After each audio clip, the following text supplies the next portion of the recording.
All right, let's talk Dallas Cowboys. I'm Nick, and this is our daily Cowboys show. The Dallas Cowboys have moved on to preparing for their upcoming Thursday night matchup against the Detroit Lions. Big game there, of course. Hopefully, a relaxing NFL Sunday for a lot of you guys out there because the Cowboys took care of business on Thanksgiving. But that doesn't mean there's not a lot of interesting updates, a lot of spicy news to get to when it comes to the Cowboys as they already start their practice week. Of course, they play in just a few days. But before we get to those news updates, let's get things started as we always do on this channel with a little stat of the day, a little palate cleanser, if you will. And I want to put together this chart I created talking about the salary cap moves and the future for the Dallas Cowboys and what they can do with guys like Pickens and Javonte Williams, just because I think it's been a big, point of discussion. I just kind of want to lay out a clear path forward for the Cowboys based on numbers I pulled from overthecap.com. Again, these are rough estimates. There could be some fudging of the numbers one way or the other, but this just gives a ballpark of sort of a simplistic view of the Cowboys' future path and how things could work out. So again, you can see right there working left to right on the graphic here. They're going to start with roughly, $25 million over the salary cap to start the offseason. They re-signed George Pickens. Let's say it's $30 million per year for a 4-year deal. I based that off of the T. Higgins contract that was less than $30 million per year for a 4-year deal last offseason, assuming Pickens would get a little bit more, maybe gets a more team-friendly deal. They could franchise tag him. And if they do sign him to extension, to be totally fair, it probably will be backloaded. So the first year probably wouldn't be a $30 million per year cap hit. But just to make things easy and simple for numbers and just to kind of assume a worst-case scenario, we're just going to say $30 million cap hit for 2026. We're going to talk about re-signing Javonte Williams. We're going to say he comes back for, let's say, a 2-year deal, $8 million per year on average. He's on a 1-year, $3 million deal right now. He's played well. I'm assuming the Cowboys would give him some sort of raise. Could be a little bit less. I doubt they would give him much more than $8 million, but we're just going to throw that number out there. Again, I think that's a number that would be maybe a slight overpaying for the Dallas Cowboys, so it's sort of a conservative estimate trying to figure out the worst case cap scenario. But there you can see right in front of you, that's where the Cowboys sit in on the negative side. Then when you add into things that could create cap space, the Dak Prescott restructure obviously creates a lot. You release Trevon Diggs and you release Terrence Steele, and lo and behold, you end up being only about $4 million over the salary cap, which that can be remedied a bunch of ways relatively easily, right? And this isn't including other options, including a restructuring of CeeDee Lamb, right? There's different ways that could move contract dollars around with deals and extensions for Pickens and Williams. So the reality is right now the Dallas Cowboys, they have a lot of cap flexibility in front of them. There are other moves the Cowboys could make that aren't nearly as popular. They could designate Kenny Clark a June 1st release, for example. I'm not saying they will, but that could free up $20 million. There's the Malik Hooker they could release as a June 1st candidate, which would free up not the same amount of money, but about $7-8 million. So again, there's an option there. So the Cowboys have some paths forward of what they could do next offseason. And in all likelihood, they will lock down Pickens. They will lock down Williams. And the core of the team that we see right now on Sundays and Thursdays in the case of last week and this upcoming week will be in place. And that goes into the offseason then with 2 first-round draft picks. Now, you can make an argument that that's not ideal because you still want to add some veterans and maybe improve in some spots, and I understand that.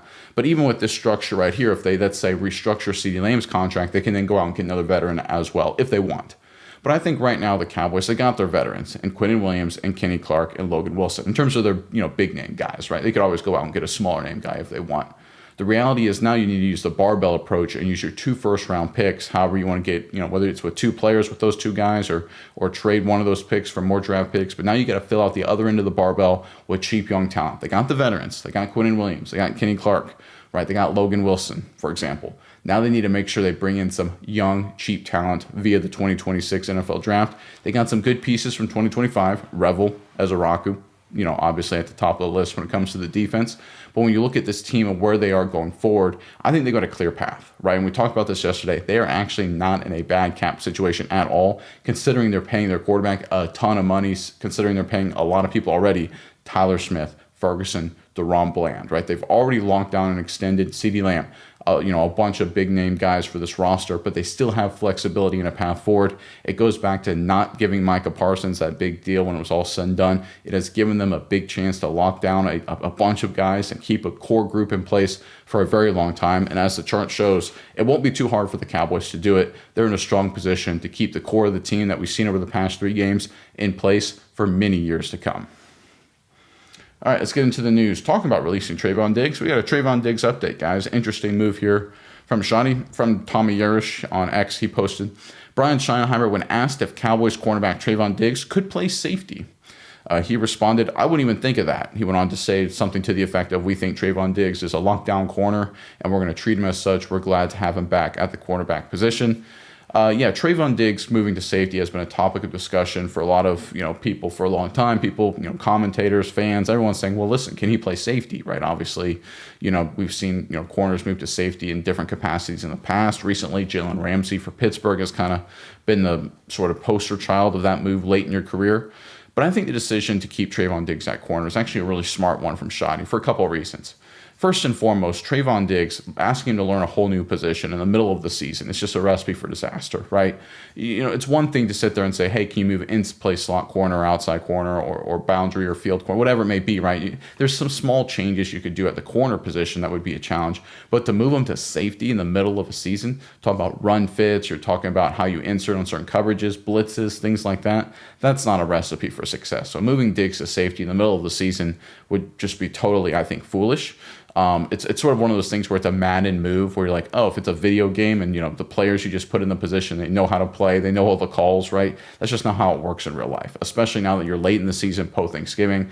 Practices kind of get a little less physical. They try and really focus on health and making sure players they understand the mental side of the game, but try and avoid injuries as much as they can and keep conditioning up. It's not like in the middle of training camp where you're like, "Hey, listen, we're gonna have 8 scrimmages for you to learn how to play safety in a preseason game."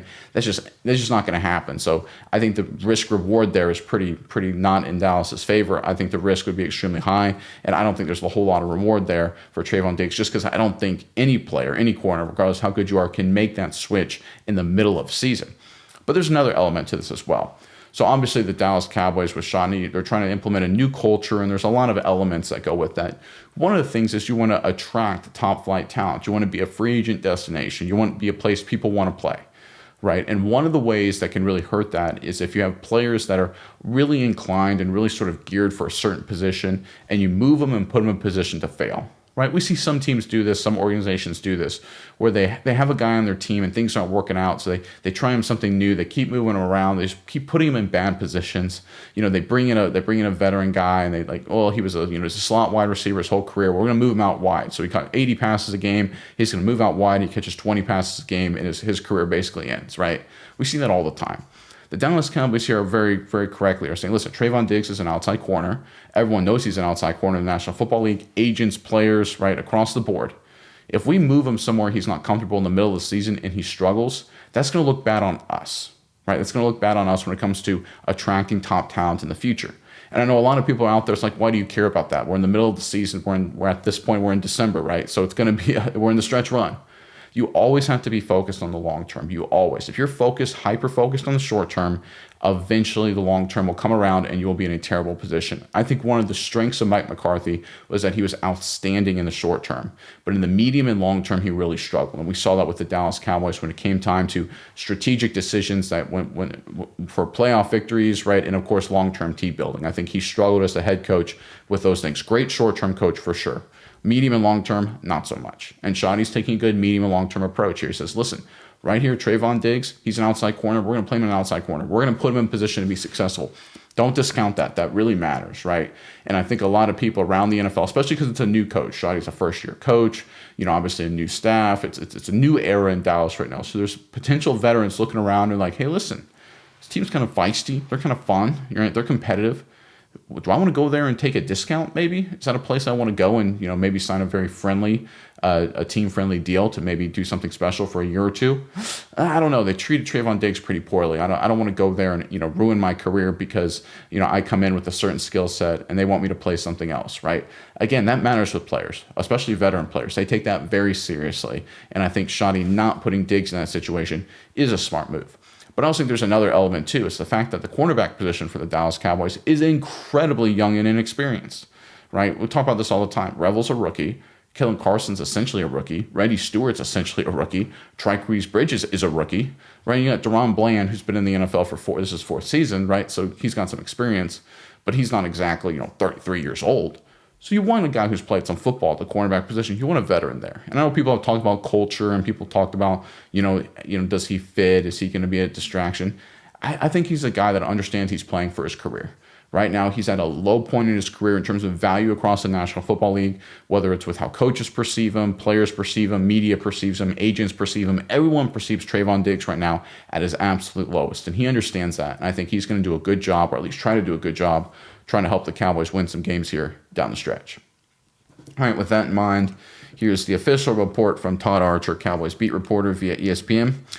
He posts Trevon Diggs in his first practice in more than a month. You got a picture of Diggs working out at practice. He is the 7th of a possible 8 players the Cowboys can activate off injured reserve this year. Just one spot left, and Josh Butler and Wanye Thomas, because Butler's physically unable to perform, and Wanye Thomas's non-football injury don't count. So they do have one more activation. Thomas and Butler do not count against those. So it's good insight there. There's been a lot of debate, a lot of discussion about does that count, does it not count. Diggs is the 7th of the 8. Don't count Thomas if he comes back. Don't count Butler if he comes back. So there you go, right? That answers that question right there. Thanks to Todd Archer for finally clearing that up. And obviously, again, Diggs playing a key role in the secondary. They want some veteran presence and they want some depth. And I know a lot of people sit there and say the young guys are playing well. But yeah, we've seen Triquise Bridges, right? When he had to step up due to injuries against Denver, he got eviscerated. Even against Washington, they were down 3 receivers. He gave us some big plays. Right, one of the things that can happen for the Cowboys when you have an upgraded front seven, which they do with Williams and Overshown and all those guys, Logan Wilson, is that if you're so bad in the secondary that it's easy to pick you apart, like what we saw against Denver with Triquise Bridges, then it just completely mitigates that advantage. And I think right now the Cowboys aren't that way with guys like Revel, with Carson, and of course with Deron Bland, Brady Stewart in some roles. But they're one injury away from being in a world of hurt. And look, injuries are going to happen. They just are. I expect the Cowboys to deal with multiple injuries the rest of the way just because they just happen. That's just the way it works. You've got to be prepared for it, and you've got a veteran cornerback on your team who is a ball-hawking turnover machine when he's ripping and roaring, right? And I think the Cowboys are going to need, if they're going to try and win some games here down the stretch, which they obviously have a chance to do, they're going to have to win a game or two where they're not playing their best football, where things aren't going as great. They played really good football the last 3 weeks, but they're going to have to win a game where they're not playing their best. They're going to need turnovers to be the differential, and I think Diggs is a guy who can get turnovers. Brady Stewart so far, not a lot of turnovers. Bridges has the 1 pick, and that was because it was a bad throw from Bo Nix. Kalen Carson, small sample size. Revel, small sample size, but no turnovers. Again, they need someone in the secondary that can make plays. Malik Hooker, no turnovers. Donovan Wilson has 2 picks, and they were just sort of right to him, right? One off a deflected pass against Carolina, and one off a Russell Wilson just moonball throw. So the reality is the Cowboys need somebody in the secondary that can generate takeaways just by their playmaking ability, and Diggs can certainly be that guy. I think getting Diggs back is certainly a positive, assuming he's 100% healthy, assuming he's 100% bought in. And listen, I trust Shawnee to play guys based on what they're doing in practice and how they're buying into the culture. Remember, Shawnee cut Kyrie Elam, a guy who played a lot of football. He benched Trevon Diggs before the Packers game because he didn't like what he was doing. He benched CeeDee Lamb and George Pickens, right? So he is not afraid to make tough decisions for big-name guys if he doesn't feel like they've earned that opportunity. I think I trust him to do the right thing here with Trevon Diggs. And if he does everything right in practice, then I think he's an addition. I think a lot of people are down on Diggs, and I understand why, and for a lot of reasons, some poor performances and things like that. But I think this is a moment right now where Diggs' incentives, the future of his NFL career, are perfectly aligned with what the Cowboys need, and that's playmaking in the secondary. And I think he'll step up and have a chance to do some good things. I could be wrong, and if I'm wrong, hey, listen, you can call me out on it 100%. But I think getting Diggs back is a good thing, not a bad thing. All right, this next report is an injury update per John Machota. Cowboys defensive end Jadeveon Clowney working on the resistance cords today. Did not practice, just working on rehab. Yeah, Clowney's a guy that obviously he's been battling through some injuries. We're late in the season. We're in December. Everyone's beat up. Obviously, you're just trying to manage some of these bumps and bruises. Clowney's a veteran. He knows what to do. Hate the offsides penalty. He seems to get one every other game. But other than that, he's played pretty good football. Great hustle plays against the Kansas City Chiefs. He's been a great addition for sure, both in terms of production and as a leader. Replacing Clowney in the offseason, assuming he doesn't want to come back and retires, which maybe he will come back for another year. That's another interesting move to consider. But that's going to be a tough thing to figure out for Dallas, right? And they're not going to have a lot of cap space to do it, right? Because they're going to focus on Pickens and Williams, I think. Now, they could do some restructuring and things to bring back in Clowney, and I hope they do. But they're going to have to do a good job with their picks and making sure they add more defensive line talent, specifically defensive end. Because, listen, Ezeranku is good, but outside of Ezeranku, listen, Fowler has moments. Sam Williams had a really good last couple games. Not sure about his future. But outside of that, they do have James Houston, situational pass rusher. under contract. But outside of that, the defensive end's not a good group for Dallas right now. It's just not a good position once you get out of their starters. And I think that's going to be something they have to address. And they may have to use multiple picks to do it. Maybe something where, first rounders defensive end and then a fifth rounders a defensive end or something like that, and then try and re-sign Clowney as well, just to have some level of depth there, because that's a real weakness on this team as we look towards the future. All right, this next report is courtesy of me, SMI Cowboys Show. That's my account for this channel. I noted that Dallas has played 12 games this season. 8 times they played an opponent that has a winning record. For context, they only played 7 teams with a winning record the entire season in 2023. And I think it speaks obviously to the challenge of the Dallas Cowboys schedule that they faced up to this point, right? I mean, even losses that didn't look so good, like to the Carolina Panthers, for example. The Panthers have beaten the Packers. The Panthers just beat the Rams. They have a winning record, right? They're in a good position in a battle atop the NFC South with the Tampa Bay Buccaneers. They could be a playoff team before it's all said and done. So it's one of those weird things. You never know exactly what games. And this is why I'm not a big believer of preseason strength of schedule. Because if you look at the Dallas Cowboys, week 3 against the Chicago Bears would not be considered by anybody as a really tough game. Like, oh boy, that's a tough opponent on the road. The Bears right now are technically the number 1 seed in the NFC, right? So again, that's sort of tells you a lot right there. And then if you look at the Commanders and said, oh my goodness, the Commanders, they were a team that obviously won 12 games last year. That's going to be a big win for them. If the Dallas could beat Washington and Dallas, like of course Dallas did. The reality is the Commanders have had just a tough season. I think they fell to 3-9 after losing to the Denver Broncos Sunday night. So again, you just never know how these things shake out. I think the Cowboys have played obviously a tough schedule, right? Obviously like 8 of 12 teams with a winning record. Listen, there are some teams that, like in 2023, Dallas had a very favorable schedule, and it really can inflate your win-loss record. It really can. But the reality is, if you've got a good team and a favorable schedule, you've got to take advantage of it. And I think it speaks to the lack of leadership. And I think the roster structure in 2023, specifically the super top-heavy, the greatest one-trick pony of all time, with the Dan Quinn attack, Mike McCarthy's offense, the way it was just sort of archaic, it wasn't modern. And when they went into the postseason and in other big games, got absolutely trundled that season. This year's a little different. Obviously, they've taken advantage of some tough opportunities. They got 2 good opponents coming up still down the pipeline with the Lions and with the Chargers. And the Vikings, I think, are a good team just in a bad quarterback situation. They've got talent, a good defense, and they've got a lot of talent, and of course 2 division rivals mixed in there to finish out the season as well. So again, the Cowboys schedule has been tough. It's been one of the tougher ones in football. We knew it coming into the season. It was going to be a challenge, and it's kind of lived up to that billing up to this point. But listen, I'd rather play a tough schedule than an easy schedule. I'd rather play the hardest schedule in football than the easiest. Because if you play the hardest schedule in football, you actually know who you are as a team. If you play the easiest, you're like, okay, how good are we really?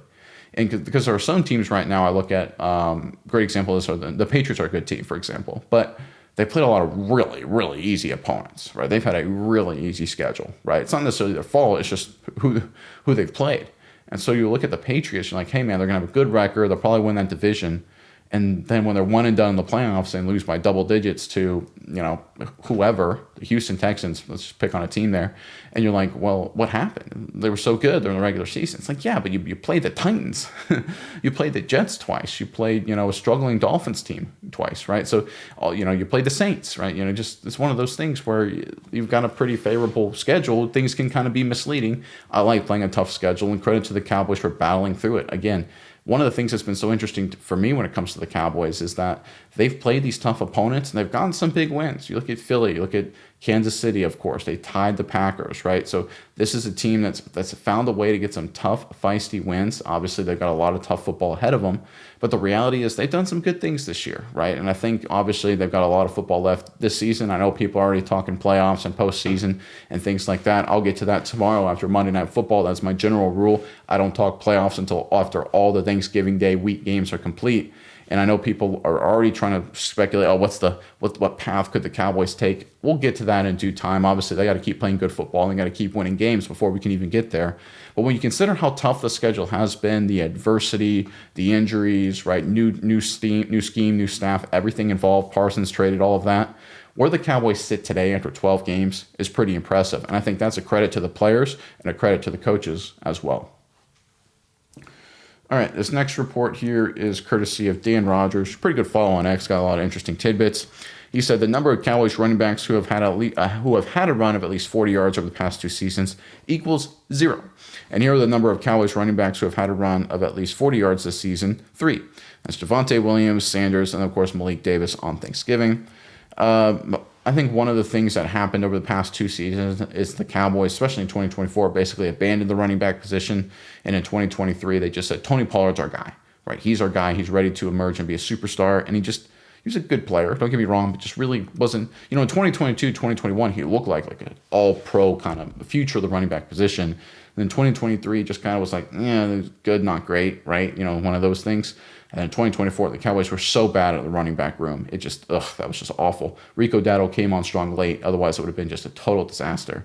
But it does speak to the offensive line, the addition of Booker, does speak to Clayton Adams and the offensive staff for what they've done changing the running game. But listen, let's give credit where credit is due. None of these three guys listed are, top billing stars or, first or second round picks or anything remotely like that the Cowboys spent any sort of capital on. They've ran the ball well, focusing on scheme and offensive line and low cost additions. And Sanders, and of course, Sanders been out most of the season at this point, but Javonte Williams and Malik Davis. So again, credit to the Cowboys front office for not, for finding some of these guys, Davis, Williams especially. Credit to the offensive line and credit to the coaching staff for coming up with the scheme and sticking with the running game. That's done a lot of good things. Again, 12 games this season, 11 games with at least 100 rushing yards. Nice job by the Cowboys there. All right, this next report here is something I wanted to talk about because it's something that's been bugging me for a while. So Greg Olsen, former tight end in the NFL, of course, Panthers and Bears. He's been a guy that's been very active on social media, talk about different strategies and criticizing coaches or supporting coaches for when to go for two, when to go for on fourth down, all this kind of stuff. And he posted this on X a couple days ago. He said, I've been asked why I defend these strategies and to just let it go. The answer is I take great responsibility to share the modern game and the way it's being played, not the game when I played or the way I wish it was played, the behind the scenes of what's shaping database decision-making used by all 32 teams, whether people are comfortable with it or not. And I obviously don't know Greg Olsen. He's much more successful than I am in pretty much every facet, right? He's a very wealthy guy, very, very successful in the NFL, famous guy, in terms of commentating. He's got me beat, obviously, by a lot. But I want to talk about something I don't like when it comes to commentators, specifically people calling games. And this is an underrated aspect of the greatness of a guy like John Madden. John Madden I've almost never, very rarely criticized decision-making from coaching staff. If he did, it was kind of an aside. He was all focused on telling stories and breaking down the plays, right? The double team block here, the boom, like all that kind of stuff, right? That was Madden, and people loved it. Because it just took away all of the, pretentiousness of, hey, I'm an expert color commentator. Let me tell you why this coach is an idiot. Let me tell you why that coach is smart. I don't care, Greg Olsen, personally, about your opinions about decisions. If you were this world-class decision maker and world-class just game manager, you would not be on TV. You wouldn't. You'd be working for a team. You'd be working for an NFL team. You'd be a head coach. You'd be an assistant working to manage these situations, right? A team would hire you. And I understand he's like, no, I want to share. I've got contacts and all that. Greg Olsen, and he's not going to watch this, of course, but this is just my opinion. I'll just spew it out there into the ether. I want you to break down the game because you played it. I want you to talk about how when a tight end gets open or a tight end delivers a block, how hard a block is or how great a play it was by this defensive end or that quarterback or that tight end or talk about things like that or talk about what it's like in a locker room, when you're going through a game and a team's losing or a team's winning, like, oh, that, I was in this situation in 2014 or I was in this situation in 2017. Here's what that's what I like. Troy Aikman is great at this. Troy Aikman can be very, very critical, and he is. But he always puts the context of a guy who's trying to explain based on what he knows from his playing days, from his experience, right? I think the greatest color commentator of all time is clearly John Madden. It's not even close. And you look at a guy like Greg Olsen, there's a lot of people that like Olsen. And listen, I'm not trying to destroy him. I think he's obviously a very successful guy, as I've already mentioned. But I think a lot of commentators, and Olsen leads the charge here, thinks it's upon themselves to explain the game they think that it is, the game they believe is being played. Not the game that we are watching, not the game that we, the fans, are watching. And I think that's a problem. The game is bigger than you, Greg Olsen. It's not on you to decide, hey, this is a good move or a bad move, and then talk about it and try and explain analytics. Nobody wants that from you. There's not a single human being that honestly wants that from you. We want to learn about what it's like to be a tight end in the NFL, what it's like to run a route, what it's like to, beat cover two on a seam route, what it's like to, chip a really good defensive end or be in a tough meeting room or be going on a game-winning drive or double team blocks at the point of attack. That's what we want to know. John Madden gave us that, and he was the greatest of all time. There's so many color commentators out there that literally grew up with the Madden method of calling a game from a color perspective, and they all looked at that and said, everyone loved John Madden. I'm not going to do anything that Madden did. It's silly. It's stupid. And I'm tired of it, right? So many games just have great storylines in of itself. I don't need these commentators to add extra elements of weird analytical decision making of whether they should do this or should do that. I'm just tired of it. Analyze the game. Break down the game as it happens in front of you. That's what we want. That's what everyone has always wanted. Can we go back to that, please? All right, that's my little soapbox on that issue. All right, I thought this was a really funny but also accurate post from Brian Broaddus, who's a great follow on X. I know a lot of you guys follow Broaddus. He does a lot of good things when it comes to the Cowboys. Undeniably, he's one of the best. A++. So he responds to a question someone asked him. He says, do you think Dallas will play with an edge Thursday with how Detroit rolled them last year at home? And then Brian Broaddus responded, I think Dallas will play them with better players than they had last year. And that, of course, is the answer. I talk about it all the time. Talent matters. It's the most important thing by far. I look at the 60-30-10 rule when it comes to winning in the NFL. 60%, it comes down to talent. 30%, it comes down to coaching. 10%, it comes down to, like fluky stuff, fumbles, fumble luck, tip passes, bad calls, good calls, things like that, right? The reality is if you have perfect coaching and you get every bounce, 100%, and a team is just so much more talented than you, they're going to beat you by a lot. We see that in college football, for example, right? When, Texas goes up against, Furman or something like that. Like, listen, that's just that's just not going to matter. Furman can have a great game plan. Texas can have a garbage game plan. Furman can get a lot of great calls, and they'll still lose by 50, right? It's just the way it works. There's such a talent deficiency. Talent matters more than anything else. And the Lions last year were the most talented team in the NFL by far. They had a great season, talented roster at every level. And the Cowboys, going into that Lions game, had some injuries on defense. They had a lot of issues, young guys across the board. They were a very, very flawed team, obviously, last year, and especially against the Lions, and they got absolutely eviscerated.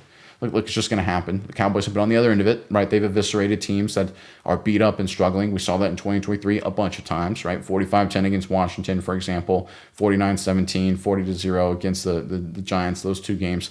Listen, it happens. You can be on both sides of that. Every team will at some point.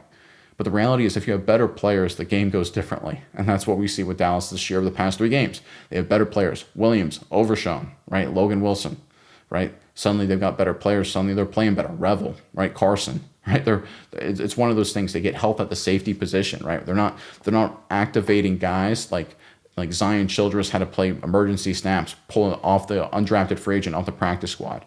They don't have Elijah Clark, great special teams hustle guy, not an NFL safety right now at all, that are starting entire games. It's just not a recipe for success. Talent deficiency is what kills teams, first and foremost.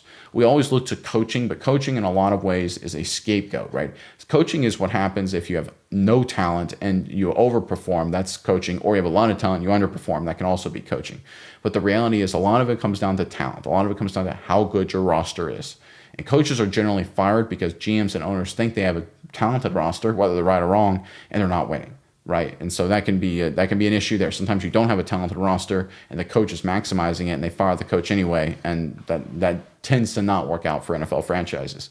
The reality is talent matters more than anything else, and I think that's the biggest difference between the Cowboys heading into Thursday's game against Detroit and the Cowboys heading into last year's game against Detroit. The Cowboys right now just have a much better roster.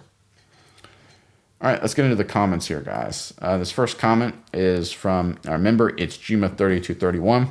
Shout out, as always, to the members, and my promise to every member is I will get to every single member comment, and I will get to them first. And I'll make sure to answer every member comment. So if you want to make sure your voice is heard, become a member. It's a big help to me. Other comments from non-members, I'll get to them time permitting, of course. But without further ado, this first comment from It's Juma3231. I think one of the future prospects not talked about enough is Joe Milton. If we're under the assumption that Dak will be here for 2 more years, we have Milton developing for 2029 and beyond. Yeah, I think Joe Milton's one of these guys that's very interesting, right? Because you talk about a backup quarterback that changes the complexion for the Dallas Cowboys. I'm going to talk about him in case Prescott gets hurt. Obviously for the future, but we'll get to that later, obviously. But Milton's a guy with a mobility and rocket arm and just incredible physical tools that if he has to come into a game and he's ready mentally, right, and he understands the offense and is really developed, which I don't think he's right there this season, but if you look at, say, 2026 and 2027, if Prescott gets banged up, misses a few games, Milton comes in and he's a completely different passer. He could do a lot of good things, right? I think Joe Milton's one of these guys. I agree with you, kind of an underrated aspect of this team. Quality backup quarterback who's played in a couple games and in situations where he's moved the football. So, had a beautiful touchdown throw against the Denver Broncos, had a tough interception against the Chicago Bears, I believe. But for the most part, he's done a pretty good job in mop-up duty and some Cowboys blowout losses. I think he's definitely an exciting prospect. The Cowboys did the right thing in the preseason, giving him a lot of opportunities. Is he ready for prime time yet? No. But is he a guy that could become? Yeah. And remember, Tom Brady wasn't ready. I'm sorry. There you go. Tom Brady wasn't ready for prime time in 2000, but Tony Romo wasn't ready for prime time in 2003. He wasn't ready for prime time in 2004. Maybe closer in 2005. And then he just got shot in 2006, right? So it can take time. And Joe Milton's the guy. Give him a couple of years. Could he be the guy to replace Prescott? Prescott gets banged up. I'm not rooting against Prescott. He's had a great season. But the reality is Dak Prescott has had, at this point in his career, a handful of serious injuries, right? 2020, 2024, right? Missed a lot of time in 2022, right? Missed a game in 2021, right? So I'm not saying Prescott will get beat up, but, listen, it happens. And if Prescott has to miss time, you want a guy who can step up and do a lot of good things. And Milton, as a developmental prospect, certainly is trending in a really positive direction to be that guy. I agree with you 100%. I think he's an underrated aspect of the future of this team. David Dobbins, 5887, writes, I said the same thing, but someone pointed out that Butler wasn't on IR. He's been on PUP. The physically unable to perform list. PUP activation requires only a roster move, doesn't count against the IR. Murray and Bridges for Diggs and Butler. Maffa available for any injury. Like, comment, subscribe, hype. Thank you, David. I appreciate it. Yeah, Archer cleared that up today.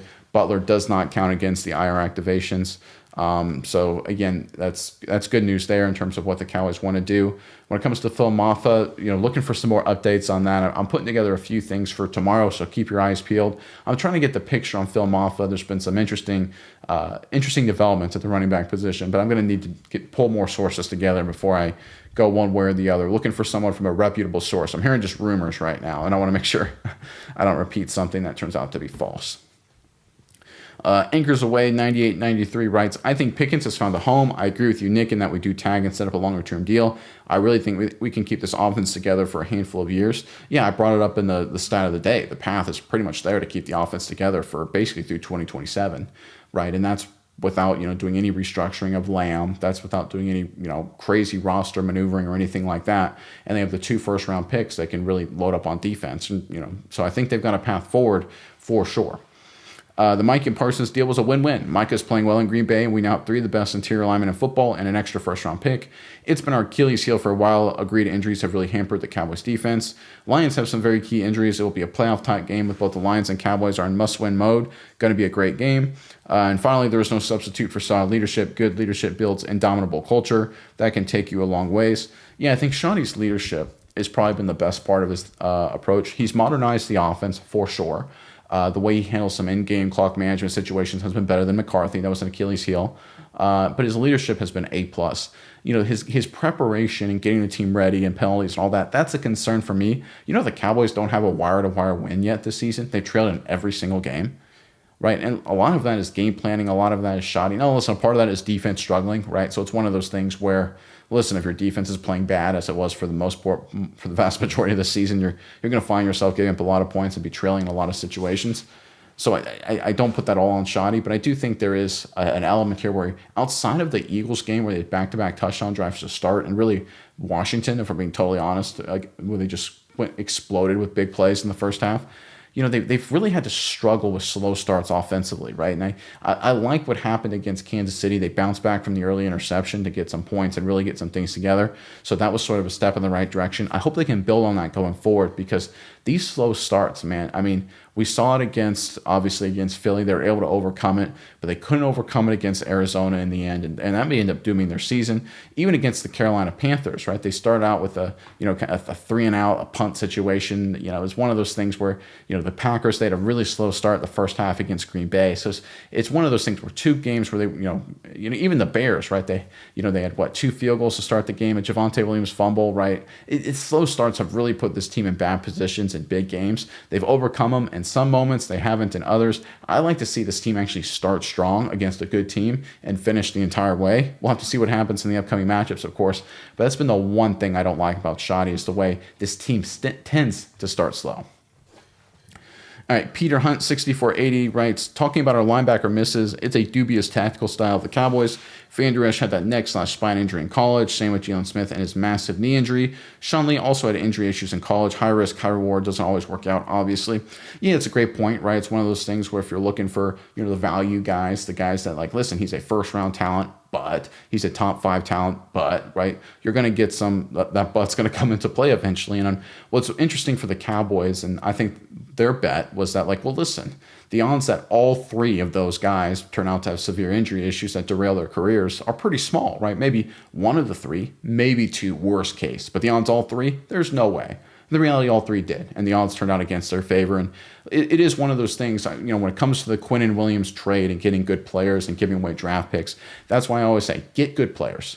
Right, Quinnen Williams is a good player. Get good players because you never know with these guys. You never know with rookies, with injuries or anything like that. You never know really with anybody with injuries. But Quinnen Williams actually has a history of success in the NFL, like you alluded to. With a rookie, you're dealing with all their flaws and okay, are they an injury-prone guy in college? How can they adjust to the game? Get good players however you can get good players. Obviously, you don't want to break the bank, but like we talked about a second ago, I think that was Anchors Away with the comment, the Parsons trade has allowed them to barbell that approach, right? They've gotten good players, Clark, Quinnen Williams, plus extra draft capital. So they've got both bites at the apple there, and they're set up very nicely because of it. All right, this next comment here is from TJ and Jelena. Javonte Williams needs to be signed because without the running game, there's no passing game for Dallas. This is actually a very astute point. The Cowboys' play-action passing attack has been by far the most lethal, in my opinion, passing attack in the NFC. You can make an argument in the Seattle Seahawks, but I think a lot of what happens with Seattle is sort of just, I don't want to say an aberration, but it's just that big play machines with Seattle, with Jackson Smith and Jigba doing incredible things. The Cowboys' play-action game is so methodical. It's a combination of big plays, short throws, intermediate. I mean, it's how they beat teams. And I think the running game with Javonte Williams obviously has a huge role in that. Clayton Adams has a huge role in that as well. Offensive line, of course, across the board. They do a lot of funky pass protections with pulling guards with Dallas just to try and really sell that play action. But I do agree. You need to be able to run the football. You need to have a guy that defenses have to really account for. Otherwise, the play action game kind of falls apart. I'm a big believer in extending, re-signing Javonte Williams in this case.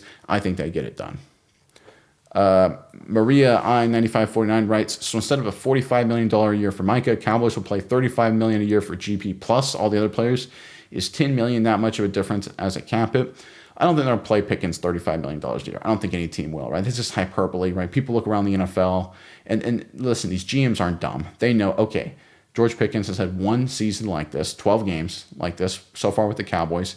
George Pickens is on a team with another all-pro receiver. He's on a team with a good running game, a good tight end, a weapon X and Turpin, a veteran quarterback, a smart offensive staff.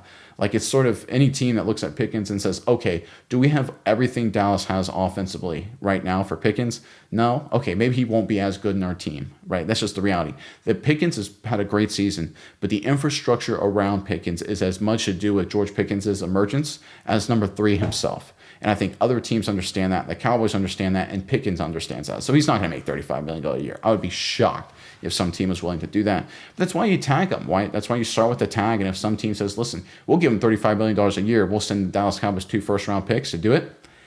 Listen, as much as I wouldn't be a fan of that to lose George Pickens, I would understand that because I don't think you can mortgage your entire future for Pickens for $35 million a year. $30 million, I know it doesn't sound like a lot to your point. What's $5 million bucks? That $5 million right there is the difference between essentially keeping Javonte Williams and letting him walk. Big difference, right? So every little bit counts when it comes to the salary cap. I think Pickens is a Dallas Cowboy. I think he's going to sign not a super team-friendly deal, but I don't think it'll be something exorbitant. Again, I project somewhere around $30 million, just basing off the T. Higgins deal from last year. But we'll have to see, of course, how it all shakes out. All right, B Mark Collects writes, the teams that are in the best shape in the NFC East are the Cowboys and the Giants. The Eagles have a running back playing quarterback, plus with future salary cap problems, and Washington has a frail quarterback that is getting ready to be eligible for a big contract, but he's surrounded by one of the NFL's oldest rosters. Plus, the coaching staff isn't looking too good. I think the Giants will be the main competition the next few seasons. Well, there's a couple things to unpack there. First of all, I'm a big Jalen Hurts guy. I think he's a good quarterback. I think it's just not working out. They've got a super expensive offense, but they're just not executing offensively consistently. I don't know what the issue is there. But when it comes to the Giants, I came into the season, I said, listen, the Giants are going to be better than people think. I looked at their roster. They got good players, right? I thought Dable was not a terrible offensive coach. Their front seven is really good. They got some guys in the secondary, right? They've got some playmakers at wide receiver. Wan'Dale Robinson, to me, is one of the underrated players in football, right? They got a deep running back room, and this was before Scannabo emerged and then got hurt. I thought their quarterback position, Russell Wilson, I wouldn't even know about Jackson Dart, but I thought, listen, Russell Wilson, even if he can't play, Jameis Winston, he's worth a thrill a minute. And of course, we saw what happened with Jackson Dart. So the reality is, I thought the Giants were going to be better this season. I was going to say they were, going to make the playoffs, but I thought they were going to be better and trending in a good direction. And unfortunately, they just haven't won the games, but they've been in position to win them. I agree with you right now. When it comes to the Giants and the Commanders, I think the Giants are in a better spot. Right now, the Commanders are they're one game ahead of the Giants. They've got a super old roster. They've got a quarterback that's been injured a bunch of times this season. He's not exactly the biggest guy in the world, so it's not like you can say, hey, fluke injuries, right? There's a lot of concern. Again, it's a Cliff Kingsbury offense, right? Offensive coordinator for Washington. Cliff Kingsbury did great things with Kyler Murray in Arizona early on, but as teams got more film, the offense kind of slowed down a little bit. Is that what's happening with Washington? Got to raise a little concern there. Dan Quinn defense, the more people get adjusted to it, the more they're able to make some plays. Is that what's happening here? I don't know. I don't know if I'm going to go that far, but the reality is there's a lot of concern in Washington. Philly, we talked about their cap situation in the future, and look, they're an old roster that they've got a lot of flaws and a lot of things to address. They're still a playoff team. They're still a really good team, but for being a defending Super Bowl champion, they seem to be trending in a bad direction. I do agree. The Giants are in a good spot in terms of roster. Now they have to execute with their coach and a lot of their key positions. And listen, the Cowboys are in a good spot. Let's give credit where credit is due to the Cowboys front office. They're not in like primo position in terms of they don't have an incredible amount of cap space, but they've got flexibility to lock down the core of their team and 2 first-round picks. A lot better than a lot of other teams, and they're not an old roster. Young offensive line, super young secondary, mix of youth and experience in the defensive front seven. So wide receivers, skill players, relatively young as well. Lamb, Pickens, Ferguson, Turpin, right? So we're Flournoy. So it's not like this is a super veteran team either. The Cowboys, outside of Dak Prescott anyway, are really set up in a nice position. I agree with you 100%. Just a Messenger writes, I don't understand because they're trying to get Parsons. How could the Pigeons afford him? Well, I mean, you can play financial games forever, and that's what the void years allow you to do, right? You can sit there and say, hey, we'll give you a $200 million check, right? The owner was willing to write a $200 million check. And it's one of those things. Let's say, Parsons comes in, and they want to do Parsons. They bring Parsons in, they trade for him. Let's just say that happened. And they say, all right, Michael Parsons, you want 5 years for, $50 million a year, so $250 million. How about we give you $250 million check today? But it's technically a 10-year deal, right, with 5 years of void years at the end of it. So what the Eagles would do then is they'd have $25 million cap hits per year for the next 5 years of Micah Parsons. So they'd get a huge discount. But then on the other end of it, Micah Parsons becomes a free agent. He leaves. He's then costing the Eagles $25 million per year against the cap every single year after he's gone. That's what the Eagles essentially have done with all of their good players. They moved all the cap hits into the future with void years. So they're basically going to have to they're going to basically be playing double, right? They're going to be paying double for a guy like Hurts, double for a guy like A.J. Brown, double for a guy like Smith. So they're either going to have to completely retool their entire roster through the draft, or they're going to have to just go super ultra top heavy. And their big bet was like, we'll figure that out in the future. And listen, it worked to a certain extent. They got a championship out of it, but I don't think it's a path to sustained success. I really don't. 2309119 writes, they did address linebacker by drafting Parsons, but dude got spoiled, only wanting to get sacks as at the end. That's a good point. I also think, there's been some rumors and reporting. I don't know how true it is that Parsons as a linebacker had some flaws, right? He was just one of these guys that just wasn't a guy who's meant to be an off-ball linebacker in traditional situations consistently. Some snaps, some situations for sure, but to be an every down off-ball linebacker wasn't really something he was suited to be in the NFL. And of course, he was a great pass rusher, so it kind of made that decision easy. But it does speak again to the Dan Quinn Cowboys leadership a few years ago, front office included, by the way, where they created this massive one-trick pony. We're like, listen, we're just going to aggressively attack everybody. So instead of building a deep, talented roster at all three levels, it was all attack, attack, attack, led by number 11, but it just isn't sustainable, right? And we saw that, of course, in 2024. We saw that at times in 2023, and we've seen that a lot in 2025. All right, this next comment here is from xducky5301, writes, cut Kenneth Murray, love the content. So I appreciate your commitment to the bit. I think you talked about cutting Kenneth Murray for a bunch of comments now. Murray has certainly struggled this season. He is not in the Cowboys' long-term plans. It will be Overshown, Logan Wilson, Leah Fowle, and Shamar James heading up that linebacker group for the future. They probably won't cut Kenneth Murray, but he has certainly struggled for the Cowboys this year. Jay Ramsey 3383 writes, I think Jerry now sees that Diggs was right and Eberflus was wrong about playing man more. I think Diggs was in the doghouse over comments about Parsons and the style of the defense, and he was hurt and beat up, right? Soreness in his knees. He just was a guy that physically wasn't there, mentally wasn't there, and just there were some disagreements. So yeah, I think but to your point, he wasn't 100% wrong. Playing zone 100% of the time wasn't going to work out, right? Mix in some man. Be 70-30, be 75-25, which is essentially what the Cowboys have been. Play a lot of zone, but they'll play a lot of man now, which I think, again, is sort of to Trevon Diggs' point, play more man. Let's do it. And now that they have more pass rush, I think they can get away with that. And I think they've been doing more blitzes. So to a certain point, Trevon Diggs has been right. Now, did the way you go about it was the right approach? Obviously being banged up, did that help things? No. So, it's a tough situation. But I do think you bring up a great point there when it comes to Diggs and the defense. Delta 704 writes, I would love to mortgage 2028 and 2029 away to win a couple Super Bowls over the past few years. But yes, I'd rather be Dallas going forward into the future. But I mean, it worked for Philly. Filthy. There you go. Nice. They mortgaged the future and got their Super Bowl ring. So here's my thought on this. And I understand people may view it differently, but this is never the last season. There's always next season. The Eagles, I know the Eagles fan base is a special case, but they're miserable. They literally won the championship last year. They're defending Super Bowl champions. They're going to go to the playoffs, barring something shocking this season, right? They're probably going to win the division, mathematically speaking, although we hope the Cowboys make a run at it and threaten here down the stretch. We'll have to see, of course. But the reality is the Eagles are still a good team. They're still a playoff team, and they're the reigning Super Bowl champions. And the Eagles fan base is miserable. They hate their lives. The reality is you can win a ring. You can win multiple rings, and it's just one season. There's going to be another season. There's going to be a bunch of other seasons, right? And yeah, I get it. Everyone's, go to a Super Bowl, go win a championship, go to a conference championship game. Look at Commanders fans right now. Talk to Commanders fans. They look at themselves and you talk to them and they say, yeah, last year was fool's gold. It was fun, but boy, oh boy, we've got an old roster. I don't know about our defense, and our quarterback is just thin and banged up, who look like a superstar. Division looks good too. Giants are getting better. Cowboys, Eagles, boy, it's going to be tough, right? Excuse me. That's the mood with the Commanders right now. So again, 1 season, 2 season success, I don't mortgage anything for that. Now, if you have a good team, you can be more aggressive. If you don't have a good team, you can be a little less aggressive and look towards the future. The Cowboys understood coming into the season, not a Super Bowl team. Trey and Micah Parsons try and figure out moves towards the future. That's what they've done a great job of that, of course, and still have good players added and additional draft picks. So A+ there. But the reality is you never want to go all in because it doesn't work out the vast majority of the time.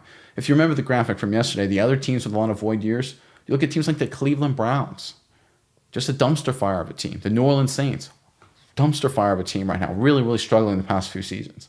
So yes, the Eagles won a championship for sure. Miami Dolphins near the top of the list as well. But the other teams around him that had a similar approach, most of them ended up god-awful terrible. So again, do you want to run the risk of becoming god-awful terrible with no path toward the future, with a chance to maybe win a championship, one championship? Yeah, I don't know. I'm not a big fan of that strategy, right? We're not heading into the last Super Bowl, right? It's not like it's like the World Cup or whatever, where it's every 4 years, right? Where it's like, hey, we get to hold this over everyone's head for 4 seasons. You hold it over people's head for 2 months and then the draft starts, right? It's a completely different dynamic in the NFL, right? So I think you have to always take a medium and long-term approach. You have to. Christian Bryant on X, he brought this up. Very true thoughts on Kenneth Murray. Again, a lot of people talk about Kenneth Murray. Yeah, I think he was brought in as a stopgap. Like, well, maybe a change of scenery will do him good. Remember, change of scenery did well for Pickens and Williams, so maybe it will do well for Kenneth Murray. It has not. He has really struggled, but he's not in their long-term plans. Like I said a second ago, it's Shamar James, it's Leah Fowle, and of course, Overshown and Logan Wilson. I think Kenneth Murray is playing a lot now because he knows the calls, he knows the defense, but Wilson's playing a lot of snaps. They're playing a lot of different guys at linebacker right now, kind of trying out the situation. I think they're trying to figure it out. And listen, I'm kind of surprised that Murray is still playing as much as he is. Obviously, there's something about his game that Eberflus really likes. I don't quite understand it, but listen, I don't think he's not in their long-term plans, right? We know who their long-term plans are. And listen, before it's all said and done, Murray might be benched, right? It may be, a lot of Logan Wilson and Overshown once Overshown gets fully up to speed, once Wilson gets fully up to speed. So definitely something to keep an eye on there. But I think Murray was a short-term stopgap who just didn't work out. Like, he just has not had a good season. Joe Ran Straight writes, if they can lock up GP for 3 years or more and keep Lamb, there could be a Super run, maybe multiples, providing they stay healthy. They are leading a league in offense. They just need an adequate defense. They don't even have to be great. Just keep teams under 30. Well, and that's the point, right? You talk about what this defense needs to do to be better, and we've seen the past 3 games. That's what they need to do. Good enough to handle bad offenses, the Raiders. Okay, good. Good enough to keep you in the game in a comeback situation with, 8 straight stops against Philly. Good. Good enough against the Kansas City Chiefs to sort of the second and third quarters just totally shut down that team to allow you to overcome an early deficit and then build a lead, let the offense finish against a good team, the Chiefs. That's what you need, right? You don't need an elite defense if you've got a good offense. And the Cowboys have that good, talented offensive line. Obviously great receivers, Prescott playing well, good coaching staff. You need a complementary team. You need a defense that can get stops. You need a defense that can weather the storm. You need a defense that can give your offense a chance, buy the offensive time. And that's what the Cowboys have been over the past few games. And I think that's all they need to be going forward. So if they can lock down the offense, I agree with you 100%, keep that core in place, build on it in year 2, year 3 going forward of the scheme, and then add some youthful guys to this defense in some key positions, defensive end, safety primarily, I think they could be in a strong place. Again, they don't need to be a top 10 defense. If they're middle of the pack, with their offensive structure and their players, that's more than enough to make a serious run in the future. All right.